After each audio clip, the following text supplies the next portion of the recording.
why is there sin and why is there evil? Why do we do the things we shouldn't do and don't do the things we should do? Manichaeism gave a very straightforward answer. It was a religion that had emerged out of what we would now think of as Iran, Iraq, in the 3rd century, with a prophetic figure called Mani, who had grown up in a Jewish Christian sect, one of hundreds of sects that were around, which were sort of roughly Christian. He absorbed also a great deal of insights and ideas from Zoroastrianism, particularly the idea that God is not omnipotent, that actually God has great powers, but there is another great power, which is the power of Satan, if you like to use Christian language, light and dark. And that there's been this cosmic struggle in the universe that is going on where God is fighting for us,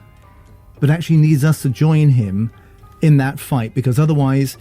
he's not going to win. And so there is that real sense that there is an evil force and a good force, a light force and a dark force, and also this belief that the light force had been invaded by the dark force,